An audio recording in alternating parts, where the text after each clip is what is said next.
La grâce et la paix nous sont données de la part de Dieu notre Père et de Jésus-Christ, notre Seigneur. Amen. Frères et sœurs, soyez les bienvenus pour ce temps de culte.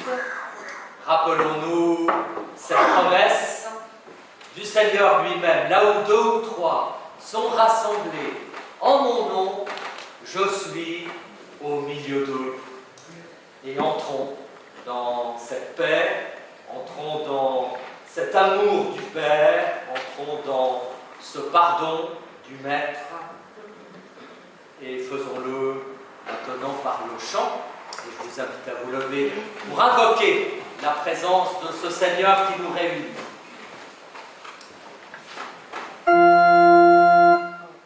Chantons. Ah, notre organiste n'est pas tout à fait prête, alors c'est elle qui dicte et qui donne le tempo. Nous attendons. C'est le 253. 253. Chantons l'esprit de lumière.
Notre Dieu, toi le vivant qui donne la vie et nous la rend possible à nouveau, loué sois-tu. Tu donnes à nos chants et à nos prières la puissance de ton souffle. Loué sois-tu. Tu donnes pour notre recueillement et notre restauration ton eau qui apaise toutes nos soifs. Loué sois-tu. Tu donnes à nos pensées ton regard qui ouvre à tous les discernements. Loué sois-tu. En ce dimanche, tu nous accueilles par ta présence bienveillante et tu te réjouis de notre réponse à ton appel. Loué sois-tu, Seigneur. Mon âme bénit l'Éternel et n'oublie aucun de ses bienfaits. Amen. Et frères et sœurs, je vous invite à continuer cette louange en prenant dans notre recueil de chants le cantique d'un psaume, le numéro 119, les 3 strophes indiquées.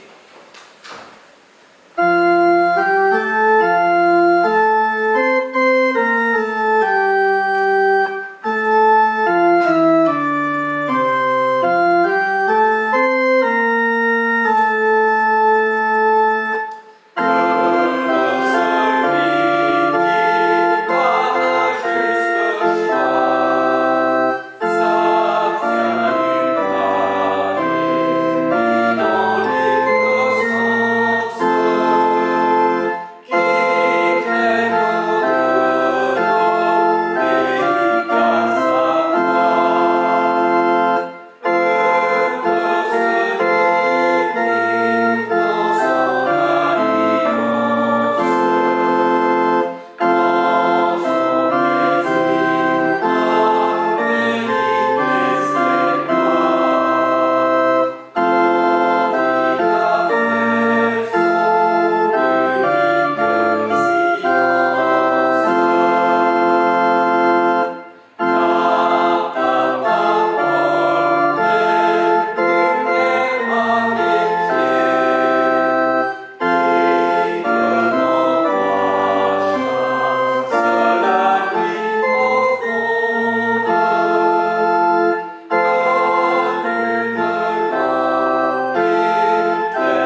Frères et sœurs, écoutons les paroles d'alliance, écoutons quelle est la volonté de Dieu et rappelons sa parole de loi. C'est moi, le Seigneur ton Dieu, qui t'ai fait sortir du pays d'Égypte, de la maison de servitude. Tu n'auras pas d'autre Dieu devant ma face. Tu ne te feras pas d'idole, ni rien qui ait la forme de ce qui se trouve au ciel, là-haut, sur terre, ici-bas, ou dans les eaux sous la terre. Tu ne te prosterneras pas devant ces dieux, et tu ne les serviras pas, car c'est moi, le Seigneur, ton Dieu. Tu ne prononceras pas à tort le nom de l'Éternel, ton Dieu, car le Seigneur n'acquitte pas celui qui prononce son nom à tort. Que le jour du sabbat, on fasse un mémorial en le tenant pour sacré. Tu travailleras 6 jours, faisant tout ton ouvrage, mais le 7e jour, c'est le sabbat de l'Éternel, ton Dieu. Tu ne te feras aucun ouvrage, ni toi, ni ton fils, ni ta fille, pas plus que ton serviteur, ta servante, tes bêtes ou l'immigré que tu as dans tes villes. Car en 6 jours, le Seigneur a fait le ciel et la terre, la mer et tout ce qu'ils contiennent, mais il s'est reposé le 7e jour. C'est pourquoi le Seigneur a béni le jour du sabbat et il l'a consacré. Honore ton père et ta mère, afin que tes jours se prolongent sur la terre que te donne le Seigneur ton Dieu. Tu ne commettras pas de meurtre, tu ne commettras pas d'adultère, tu ne commettras pas de vol, tu ne témoigneras pas contre ton prochain, et tu n'auras pas de visée sur la maison de ton prochain, ni sur sa femme, ni sur son serviteur, sa servante, son bœuf, son âne, ni sur rien qui appartienne à ton prochain.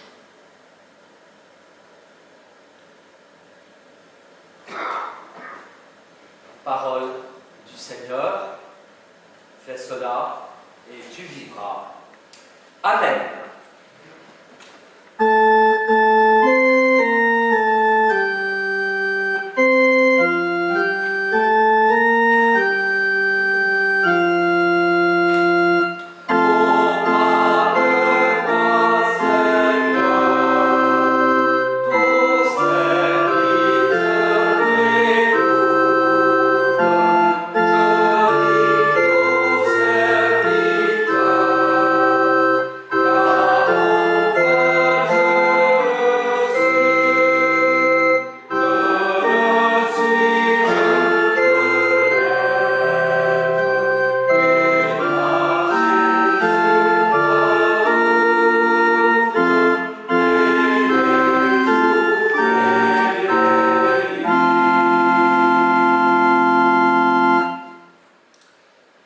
Nous avons écouté la loi de l'Éternel notre Dieu.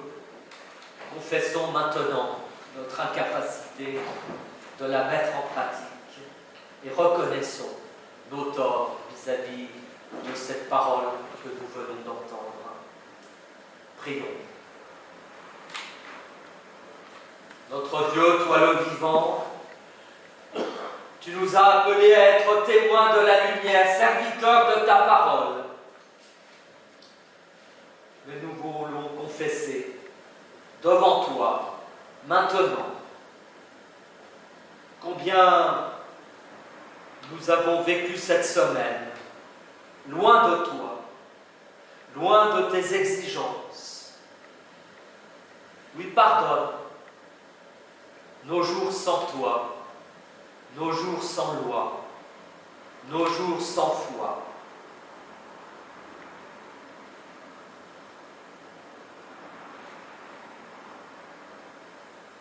Nous savons qu'en toi se trouve dans ta faiblesse la puissance de ce qui fait vivre, dans ton silence la confiance que tu nous renouvelles, et dans ton souffle si ténu, le surgissement de toute espérance. Parce que ta parole ne cesse d'agir sur la terre, donne-nous alors de l'accueillir pour que nous soyons les cloches qui la feront retentir tel un carillon dont tu règles la mélodie si imprévisible. Oui, restaure tes enfants dans ta parole. Amen.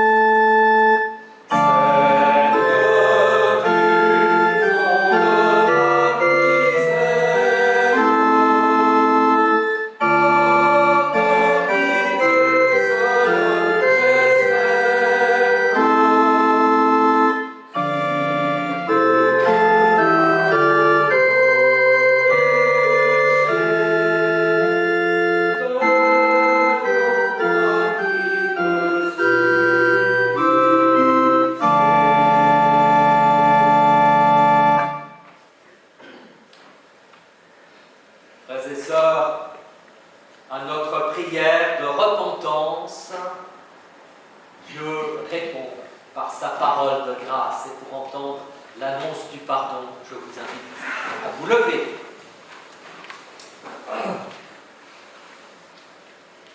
Mes bien-aimés, parce que nous sommes impardonnables, nous sommes pardonnés par grâce seule. Et c'est pourquoi nous pouvons vivre le cœur en paix. Parce que notre vie est injustifiable. Nous sommes justifiés par grâce seule. Et c'est pourquoi nous pouvons vivre gratuitement. Parce que nous sommes indignes d'être aimés. Nous sommes aimés par grâce seule. Et c'est pourquoi, à notre tour, nous pouvons aimer. En Jésus le Christ, nous sommes réconciliés et libres. Libres pour aimer Dieu, libres pour aimer notre prochain, libres pour nous aimer nous-mêmes. Car Dieu a tant aimé le monde qu'il a donné son Fils unique pour que quiconque croit en lui ne périsse pas, mais qu'il ait la vie éternelle. Amen. Et chantons à Dieu notre reconnaissance.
Père,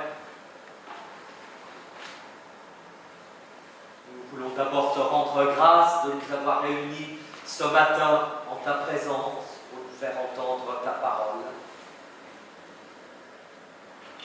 Dispose nos cœurs et nos esprits à la recevoir. Et que par ton Esprit Saint, ta parole contenue dans les Écritures anciennes apporte véritablement renouvellement de notre foi, renouvellement de notre espérance, de notre confiance, consolation à nos peines et vie dans ces chemins si sombres de mort que si souvent nous traversons. Nous te demandons, au nom de Jésus-Christ, parole faite chair. Amen.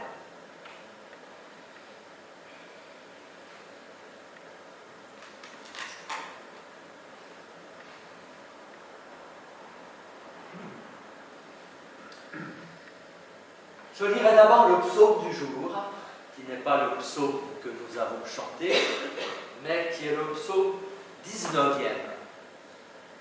Et ce psaume a pour thème la loi, et ce sera d'ailleurs le thème de la prédication.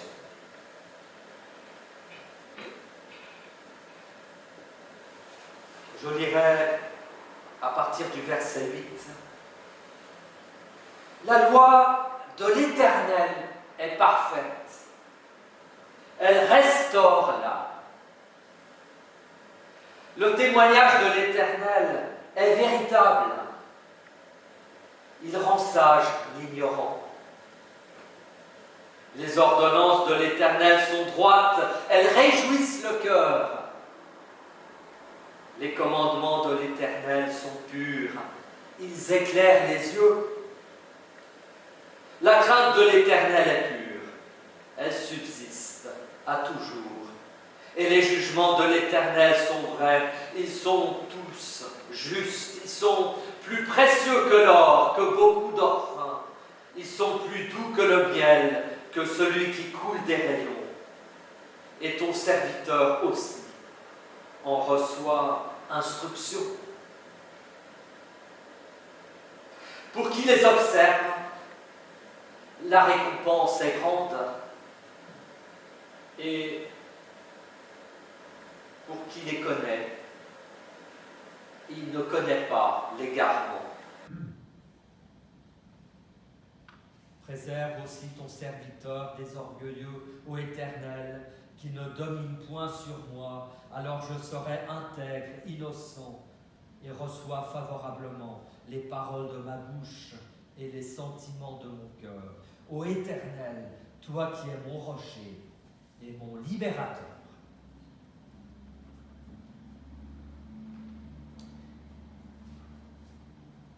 Et puis, je vous invite à entendre l'évangile de ce jour, l'évangile de Luc, au chapitre 1er, les premiers versets, et ensuite les versets 14 à 21. Et voilà d'abord comment Luc débute son évangile. Plusieurs, ayant entrepris de composer un récit des événements qui se sont accomplis parmi nous, suivant ce que nous ont transmis ceux qui ont été des témoins oculaires dès le commencement et sont devenus des ministres de la parole, il m'a semblé bon aussi, après avoir fait des recherches exactes sur toutes ces choses depuis leur origine, de te les exposer par écrit, d'une manière suivie, excellent Théophile, afin que tu reconnaisses la certitude des enseignements que tu as reçus.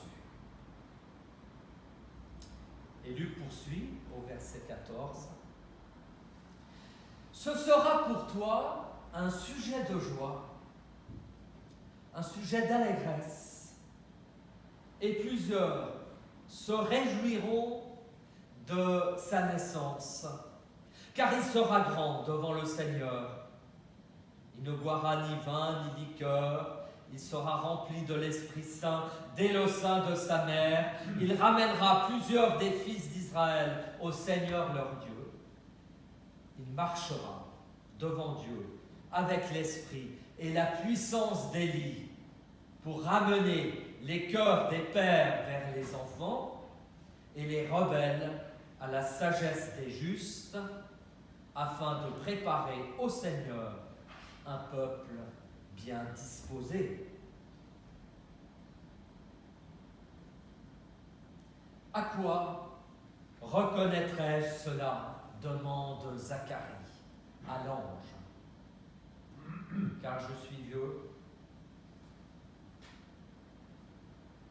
Eh bien, l'ange lui répondit, je suis Gabriel, je me tiens devant Dieu, je t'ai envoyé pour te parler et pour t'annoncer cette bonne nouvelle. Et puis je continue encore un peu plus loin, cette fois-ci au chapitre 14, au chapitre 4, pardon, verset 14.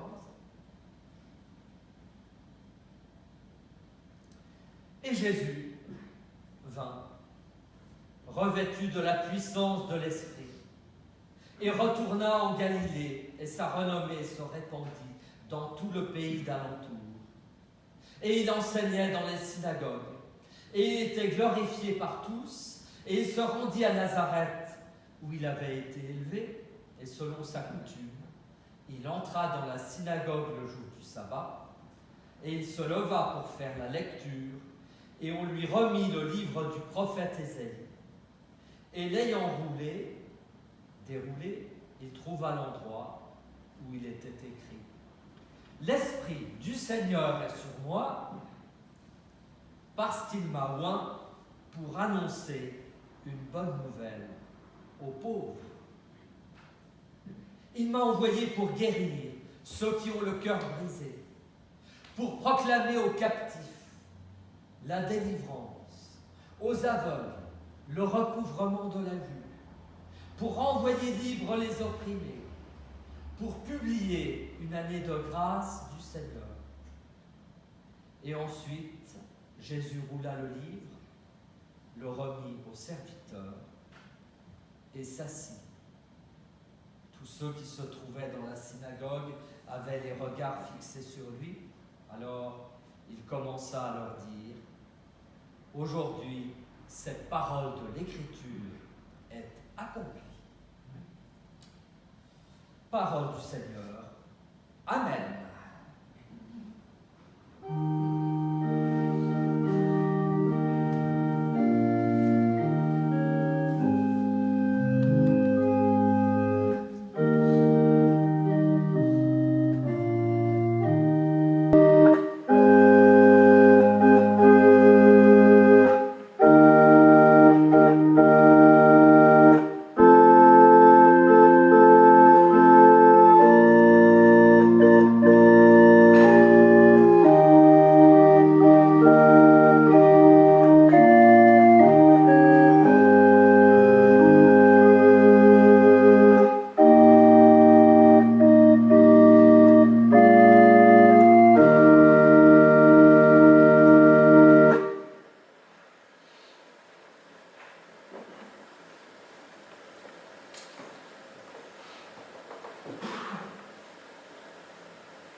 Frères et sœurs, je commenterai le psaume 19e, qui est le psaume du jour, mais je le ferai à partir de la liturgie de notre culte.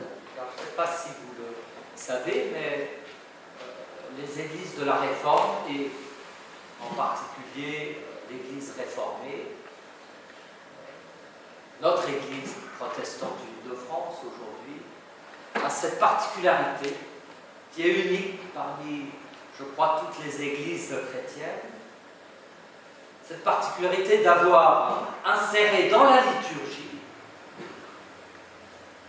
le rappel de la loi de Dieu, sous la forme des 10 commandements, des 10 paroles, comme nous venons de le faire ce matin, ou bien sous la forme du rappel aussi du sommaire de la loi par Jésus, lorsque Jésus résume toute la loi de l'Ancien Testament par cette parole. Tu aimeras le Seigneur ton Dieu de tout ton cœur, ton âme, de toute ta force, de toute ta pensée et ton prochain comme toi-même.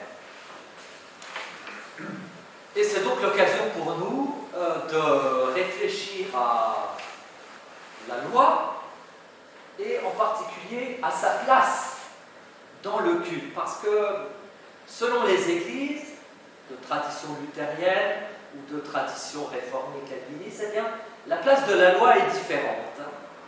Et figurez-vous que même au sein de notre propre Église, eh bien, à Grasse, sa place est différente de sa place à Vence. Et ce sera l'objet d'ailleurs d'une réflexion par notre conseil presbytéral. Ne pourrait-on pas harmoniser nos liturgies, peut-être pour faciliter à nos prédicateurs qui se démènent quelquefois pour justement présider les deux cultes de Grasse et de Vence, bien d'avoir peut-être une même place pour la loi dans notre culte. Alors c'est l'occasion de réfléchir à ce que signifie la loi, qui est en effet, depuis l'origine du monde, presque, tout au moins, l'expression de l'appel de Dieu, révélé à Moïse, nous l'avons entendu dans les 10 commandements, et puis rassemblé par Jésus dans le double appel à l'amour de Dieu et du prochain. La loi est là, et c'est un bien, pour nous orienter, pour orienter nos vies. Et cela est sans doute déjà une grâce que Dieu nous fait à travers sa parole, à travers ce rappel de la loi. Il nous fait grâce de nous dire comment nous pouvons orienter nos vies. Cependant, être devant Dieu fait aussitôt voir l'écart qui nous sépare de sa volonté. Et qui peut dire en effet qu'il n'a jamais enfreint au quotidien au moins l'une des 10 paroles, l'un des 10 commandements. Se rejoue alors dans le culte, et c'est le rôle de la liturgie, se rejoue dans le culte le drame, une sorte de psychodrame, oui, disons-le, qui est au cœur de la Bible déjà. Dieu donne sa loi. Il donne sa loi au peuple d'Israël, mais à nous tous. Et nous nous engageons à la suivre. Mais nous ne pouvons que constater la brèche qui s'ouvre devant nous, entre sa parole, qui appelle à nous tourner vers lui, à vivre avec lui au quotidien, à aimer notre prochain, et notre propre incapacité à vivre cet appel, à orienter nos vies, comme s'il y avait en l'être humain quelque chose qui, sans cesse, l'éloignait de Dieu, voulait nous éloigner de nous, comme s'il y avait en nous ce désir, non pas de Dieu, ce désir non pas de la passion pour lui, mais ce désir au contraire de prendre nos vies entre nos mains, et seulement entre nos mains. D'où la confession du péché, qui suit immédiatement le rappel de la loi, et qui est là, non pas bien sûr pour nous condamner, comment Dieu pourrait-il. D'où la confession du péché. Et pourtant, alors que nous voyons jugés par Dieu, au lieu d'être condamnés, nous voici relevés par lui dans l'assurance du pardon qui surmonte nos égarements. Bonne nouvelle de l'évangile de la grâce. Ainsi, dans notre paroisse, nous plaçons la loi avant la confession du péché, ce qui reproduit une pratique existante déjà dans la Genève de Calvin. Placer la loi de la sorte signifie que nous insistons sur ce que la tradition réformée a appelé le deuxième usage de la loi, le premier étant un usage civil que personne ne contestera, je pense, à savoir que la loi civile est nécessaire pour vivre en société. C'est elle qui permet la vie politique, sociale, économique, et que cette loi nous embête, pour ne pas dire un autre mot. Mais fermons la parenthèse. Le deuxième usage de la loi est son sens pédagogique. Cette pédagogie vise à une double portée. D'une part, elle vise à nous instruire de la volonté de Dieu. D'autre part, elle joue le rôle d'un miroir dans lequel nous découvrons nos péchés et notre être pécheur. Deux pôles apparaissent donc. Un que je qualifierais de positif, où nous apprenons que dès que Dieu rencontre l'être humain et s'intéresse à lui, il lui propose un chemin de justice et de liberté dans l'alliance, en balisant ce chemin de commandement. Et ceci reste vrai de Jésus-Christ, qui, rappelons-le, n'est pas venu abolir la loi, mais l'accomplir, et dont la critique du judaïsme de son temps n'a visé qu'à mettre en lumière les deux commandements essentiels que sont l'amour de Dieu et l'amour du prochain. Le second pôle que je qualifierais de négatif apparaît pleinement avec la théologie de l'apôtre Paul, qui nous apprend que la loi, loin de nous justifier quand nous tentons de l'accomplir, nous révèle notre incapacité à répondre à l'amour de Dieu, à notre égard et à son attente. C'est fort bien résumé par Paul dans une formule qui m'a toujours fortement marquée. Comment se fait-il que je ne fasse pas le bien que je veux faire et que je fasse le mal que je ne veux pas faire? Mystère de la vie humaine. Mais si la loi de Dieu me fait découvrir mon néant, mon incapacité à faire le bien, c'est au sein de cette découverte que va se révéler paradoxalement aussi toute l'étendue de sa grâce. Et que va donc s'opérer un glissement, le glissement de la loi vers la foi. Mais n'anticipons pas. Pour l'heure, retenons l'importance de la loi et sa dimension théologique. Dans le dialogue liturgique, c'est la parole première, la parole d'altérité qui nous rappelle notre vocation éthique et aussi notre ancrage dans l'humanité. La prière de louange nous avait porté à l'adoration et à l'émerveillement. La loi, tout de suite après, nous replace sur le sol, nous fait atterrir, si je puis dire, en nous traçant un chemin d'espérance, mais aussi en nous barrant la route des illusions que nous pourrions nous faire sur nous-mêmes et sur nos propres lois humaines. Car la loi de Dieu est toujours autre que ce que nous en faisons dans nos actualisations. Car voyez-vous, elle est le rendez-vous avec la volonté de Dieu, mais qui brise notre propre volonté afin de nous en libérer. Et dans ce moment de vérité qu'elle occulte, eh bien chacun doit se reconnaître avec honnêteté, devant Dieu. Et se reconnaître souvent devant une impasse. Oui, on entend bien que Dieu nous appelle à consacrer nos vies, à l'aimer et à aimer notre prochain, à s'en remettre en lui, mais reconnaissons-le. Soyons honnêtes avec nous-mêmes. Soyons honnêtes aussi avec les autres et avec lui. Reconnaissons-le. Ça résiste en nous, obstinément. Il y a quelque chose qui résiste à sa volonté. Il y a quelque chose, indépendamment de notre volonté, qui résiste à sa volonté. Mes frères et sœurs, je terminerai par un troisième usage de la loi.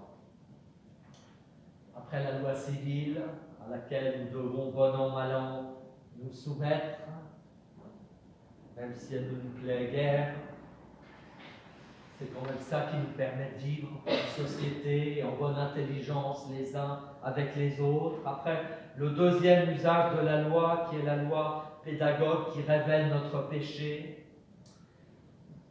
En voici un troisième, celui qui représente un chemin de sanctification proposé par Dieu et rendu praticable, malgré tout ce que j'ai pu dire jusqu'à présent, grâce à la certitude que Dieu nous donne son pardon, grâce à la certitude que nous sommes comme sauvés de notre incapacité à vivre sa parole.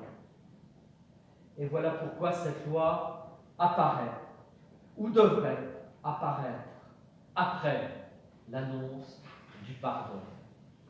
Et c'est, en tout cas dans notre communauté de Vence, à ce moment du culte, qu'apparaît le rappel de la volonté de Dieu. Et dans la liturgie de notre Église protestante unie de France, eh bien, les deux possibilités sont offertes. Parce que malheureusement, notre liturgie et notre Église est une Église qui a souvent du mal à prendre des décisions. En matière liturgique, elle hésite.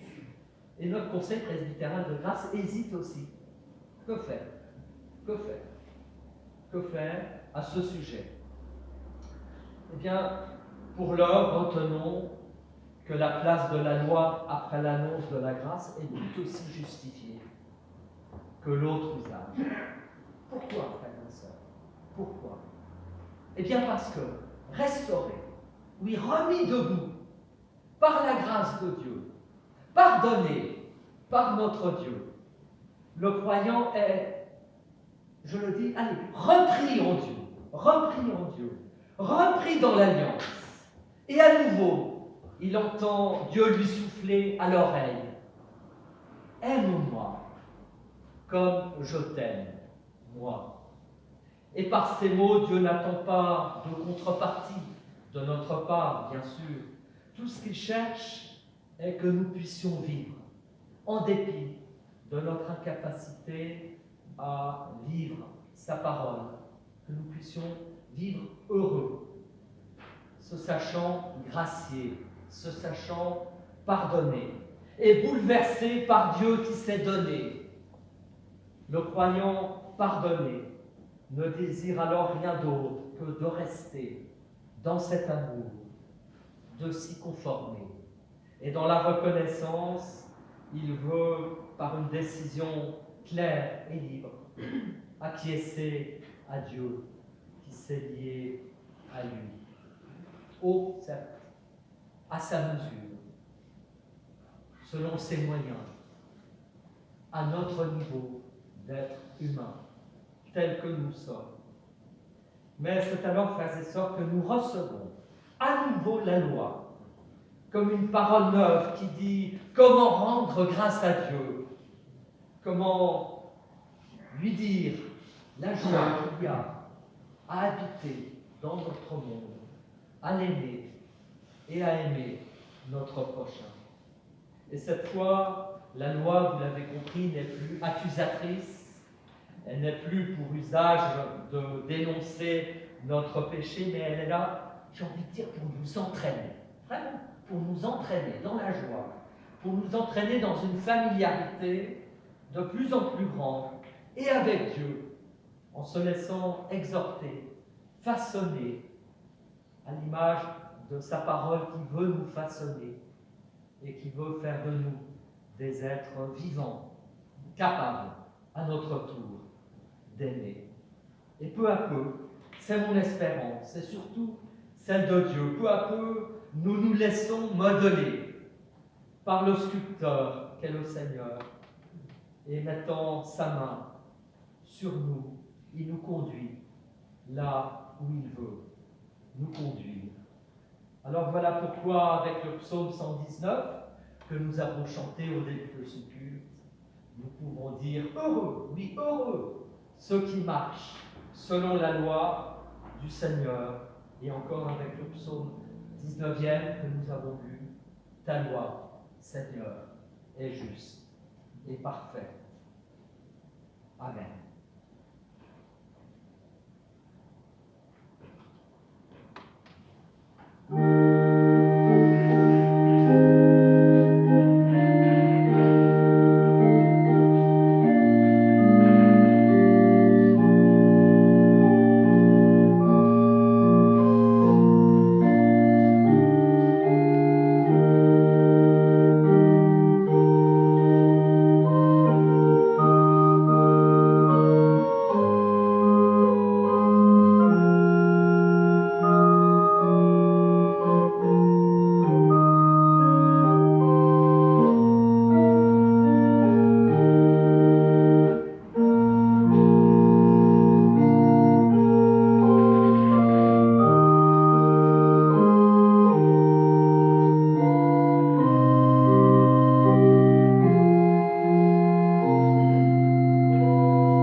Frères et sœurs, je vous invite à chanter encore un psaume en lien avec le thème de la loi.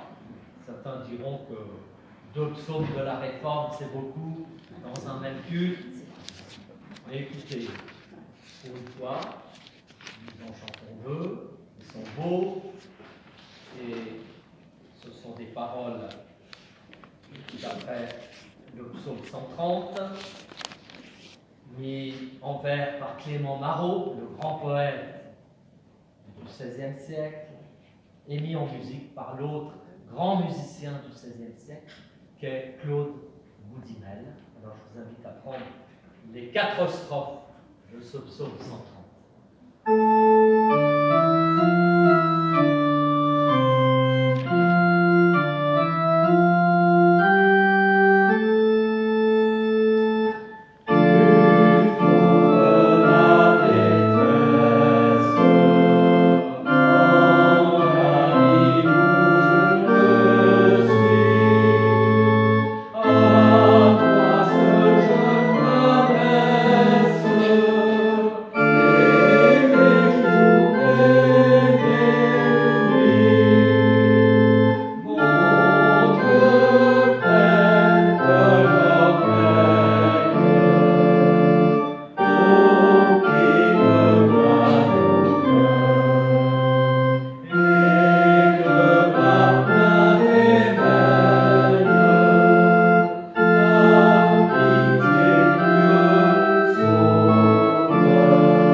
Éclairés et rassemblés par la parole de Dieu, et en cette semaine de prière pour l'unité des chrétiens, je vous invite à dire avec moi et en communion avec tous les chrétiens le symbole dit des apôtres que vous trouverez à la dernière page de votre recueil de chants. Je crois en Dieu, le Père Tout-Puissant, Créateur du ciel et de la terre. Je crois en Jésus-Christ, son Fils unique, notre Seigneur, qui a été conçu du Saint-Esprit, et qui est né de la Vierge Marie. Il a souffert sous Ponce Pilate, il a été crucifié, il est mort, il a été enseveli, il est descendu aux enfers. Le troisième jour, il est ressuscité des morts, il est monté au ciel, il siège à la droite de Dieu, le Père Tout-Puissant. Il viendra de là pour juger les vivants et les morts. Je crois en l'Esprit Saint, je crois la Sainte Église universelle, la communion des saints, la rémission des péchés, la résurrection de la chair et la vie éternelle. Amen.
Chers amis, il y aura un concert cet après-midi, organisé par les amis de la chapelle Victoria. Je donnerai la parole à Chantal, peut-être quelques mots. Oui, c'est Boris Blanco qui vient avec le quatuor Magenta. Et voilà, nous nous réjouissons beaucoup. On a beaucoup de monde qui a réservé, mais si vous tenez à venir, il faut venir très tôt. Parce qu'il y aura du monde, il y aura beaucoup. Voilà. Le concert est à 17h. 17h. 17h. Voilà. Très bien. Merci. Concert organisé par les amis de la chapelle Victoria. J'en profite pour annoncer que les amis organisent aussi une conférence qui aura lieu le jeudi 3 février à 20h, ici même. Une conférence sur le réformateur Thomas Müntzer, un réformateur très peu connu en France, qui est plutôt connu en Allemagne. Et ce sera l'occasion de découvrir cette figure. Alors ce sera une conférence à deux voix. Je vous présenterai la partie théologique, à savoir quelle est la différence entre un Thomas Müntzer et un Martin Luther. Ils ont vécu à la même époque, ils se sont rencontrés, ils ont échangé. Thomas Müntzer était plus radical que Martin Luther. Voilà. Et voilà pourquoi la conférence est intitulée « Prédicateur et révolutionnaire ».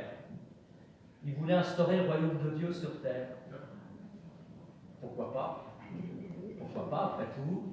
Et voilà pourquoi la deuxième voix de cette conférence sera la voix de Paul Osière, qui est conseiller municipal à Grasse, qui est aussi auteur de différents articles sur la personnalité de Thomas Müntzer, qui l'a fortement impressionné.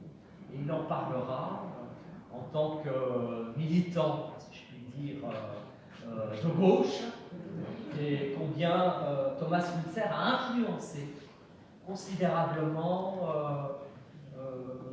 on va dire, les marxistes, la pensée marxiste. Et donc ce sera original d'avoir une conférence sur ce réformateur. Et je pense que vous apprendrez pas mal de choses, en tout cas je l'espère. Jeudi 3 février à 20h. Et puis c'est la semaine de prière pour l'unité des chrétiens.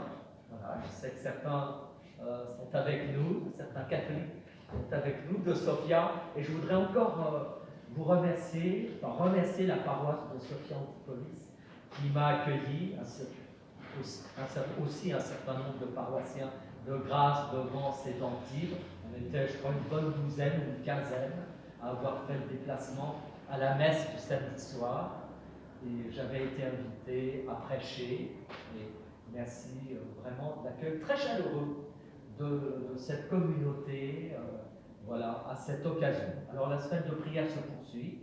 Elle se poursuit cet après-midi. Pour ceux qui n'iraient pas au concert, ils peuvent venir à la célébration départementale qui aura lieu à Nice, à l'église du Vœu, et non pas à l'église Notre-Dame, il y a eu un changement de lieu, et c'est à 16h. 16h, et cette église du Vœu se trouve pas très loin d'Antipolis, Acropolis, voilà, à Nice. Vous pouvez vous garer par là. Et elle sera présidée par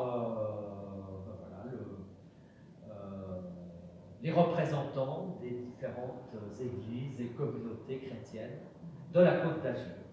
16h. Et puis à Grasse, eh bien, c'est les jeunes qui vous invitent. Cette année, ce sont les jeunes qui vous invitent à célébrer la semaine de prière pour l'unité des chrétiens, ici même, samedi prochain, à 18h, à l'occasion du culte autrement. Alors ce sera vraiment un culte autrement. On ne chantera pas les psaumes de la Réforme, ça c'est sûr. On fera appel à la vidéo. Il est même prévu, je crois, un flash mob ou quelque chose comme ça. Voilà, donc ce sera vraiment une autre atmosphère, mais ce sera quand même un culte. Et ce sont les jeunes du catéchisme de la paroisse qui nous invitent tous, jeunes et moins jeunes. Alors ils ont invité les jeunes de l'aumônerie catholique, les jeunes des lycées de Grasse, et ils seront présents. Et j'ai appris que les jeunes de l'aumônerie des collèges aussi viendront. Et puis j'espère d'autres catholiques, jeunes et moins jeunes, de Grasse, samedi prochain à 18h. Et ça me permet de vous annoncer aussi que la retraite spirituelle du consistoire est annulée pour les raisons que vous pouvez imaginer. Elle devait avoir lieu le week-end prochain. Y a-t-il d'autres annonces? Rien de particulier. Alors je vous recommande l'offrande et merci de votre générosité, que celui qui donne le fasse joyeusement, dit l'apôtre Paul.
Je vous invite à la prière d'intercession.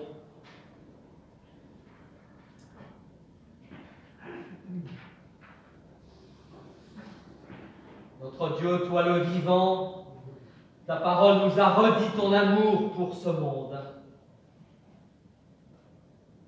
Au matin de ce jour et en cette semaine de prière pour l'unité des chrétiens, nous nous présentons devant toi, portant les églises au sein desquelles nous sommes engagés, les hommes et les femmes qui en sont membres, celles et ceux qui exercent un ministère particulier.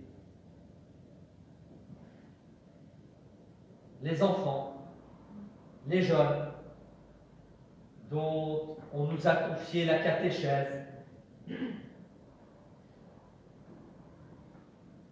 Au matin de ce jour, nous nous présentons devant toi portant les villes, les villages, notre pays où tu missionnes nos églises pour un témoignage commun et la préparation de la venue de ton royaume.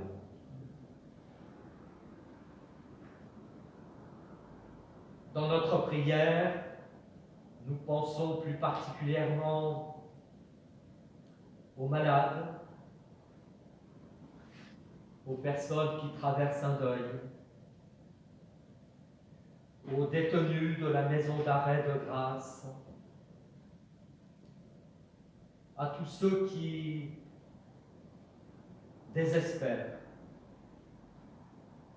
aux solitaires, à ceux qui souffrent par manque de parole, à tout cela et à bien d'autres pour lesquels tu as fait retentir ta voix et manifeste ta miséricorde. Donne-nous de cueillir, d'accueillir, de recueillir les êtres et les événements qui surviennent sur nos chemins et d'en faire parabole d'évangile. Nous ne pouvons pas le faire sans toi. Aussi que ta présence nous accompagne, que ton Esprit Saint nous accompagne, que ta force renouvelle notre foi, notre courage,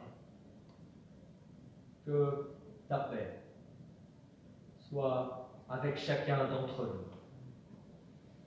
Et comme Jésus l'a enseigné à ses disciples, nous te disons tous ensemble, notre Père qui es aux cieux, que ton nom soit sanctifié, que ton règne vienne, que ta volonté soit faite sur la terre comme au ciel. Donne-nous aujourd'hui notre pain de ce jour, pardonne-nous nos offenses, comme nous pardonnons aussi à ceux qui nous ont offensés. Ne nous laisse pas entrer en tentation, mais délivre-nous du mal, car c'est à toi qu'appartiennent le règne, la puissance et la gloire, au siècle des siècles. Amen.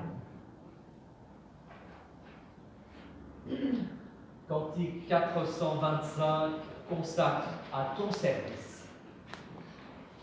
Accepte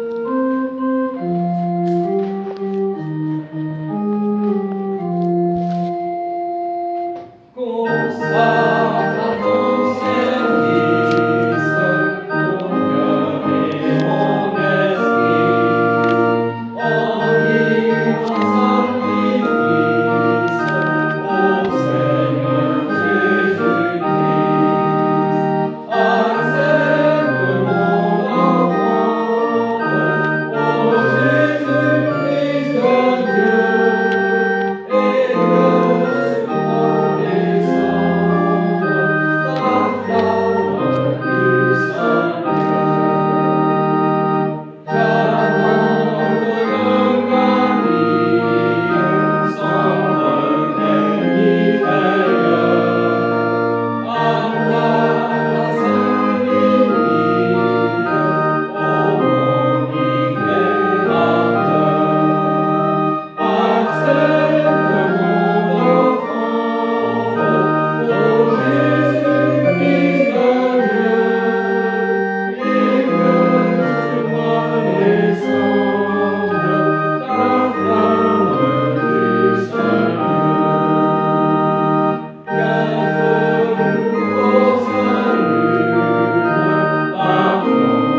parole d'envoi. Poursuivez votre route dans le Christ, tel que vous l'avez reçu ce matin. Employez votre espérance à avoir des visions d'amour, de paix et de justice. Employez votre vie à affirmer avec humilité, joie, courage et foi, et affirmer que Jésus-Christ est le Seigneur. Dieu vous bénit.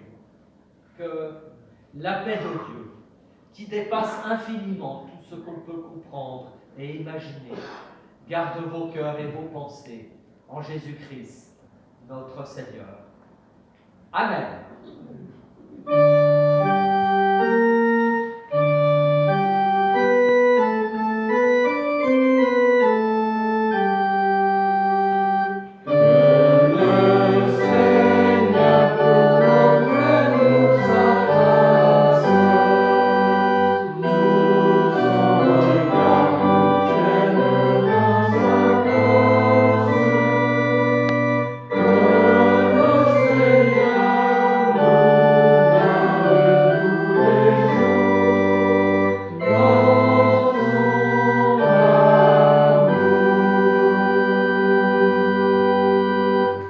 Merci à nos organistes Elisabeth et Pierrette, et à tous un bon dimanche.